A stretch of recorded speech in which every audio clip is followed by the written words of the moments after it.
मुंबई के दिंडोशी इलाके से रोंगटे खड़े कर देने वाली तस्वीरें सामने आई, जिसमें वहां भीषण आग लगने से अफरा तफरी मच गई। आग इतनी भीषण थी कि उसे बुझाने के लिए फायर ब्रिगेड की कई गाड़ियों को बुलाया गया, लेकिन कई घंटे तक दमकल कर्मी भी इलाके में लगी आग को बुझा न सके। बताया गया कि बीती शाम करीब 7 बजे इलाके की एक फैक्ट्री में भीषण आग लगी और जब तक दमकल विभाग को खबर दी जाती तब तक वो आग तेजी से फैल गई।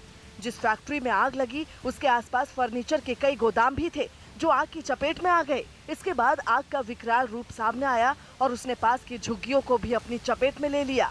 आग अगर इसी तरह से बढ़ती रही तो आसपास के इलाकों को जो है वो अपनी चपेट में ले सकती है। लिहाजा जो फायर ब्रिगेड है वो बुलडोजर की मदद का इस्तेमाल कर रहा है ताकि आसपास के इलाकों को तोड़कर आग की दूर से जो है उसकी दूरी बनाई जा सके।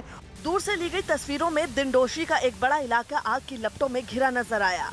बताया गया कि झुग्गियों में रखे सिलेंडरों में धमाके होने से आग ज्यादा तेजी से भड़क गई। पूरा कंपाउंड जल गया, कुछ बचा नहीं है। हाँ, टोटल सब जल गया। आसपास की झुग्गी झोपड़ियां भी उसकी चपेट भी सब जल गया। हादसे वाली जगह पर शिवसेना के विधायक सुनील प्रभु भी पहुंचे और उन्होंने हालात का जायजा लिया। हवा जिस तरह से तेज थी और आग बढ़ रही थी उसको बुझाना ये सर्वप्रथम काम है, वो फायर ब्रिगेड के लोग कर रहे हैं। मुंबई में लगी इस आग को बुझाने में फायर ब्रिगेड के कर्मचारी कई घंटों तक मशक्कत करते रहे।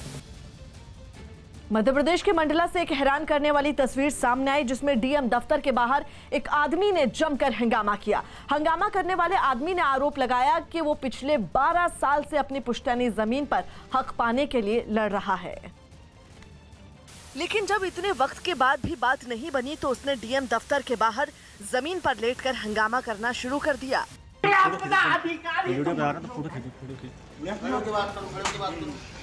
शोर शराबा सुनकर दफ्तर के कुछ कर्मचारी भी बाहर आ गए और उसे समझाने की कोशिश की।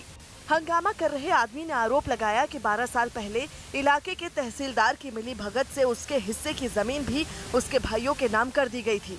तहसीलदार ने मेरी जमीन को बेच दिया फर्जी ने और कानूनी उनको पकड़ो था तहसीलदार को। हंगामा करने वाले आदमी की पत्नी ने बताया कि वो पिछले 12 साल से कई दफ्तरों के चक्कर काट चुके हैं, लेकिन कहीं भी उनकी सुनवाई नहीं हुई। बस थाली लोटा तक बेच के खा लिए, बस अब यही बचा है कि आत्महत्या कर लेंगे या फांसी लगा लेंगे।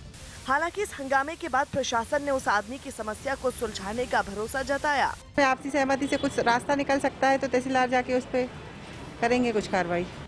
इस पूरे हंगामे की वजह से बहुत देर तक डीएम दफ्तर के बाद गहमा गहमी का माहौल बना रहा।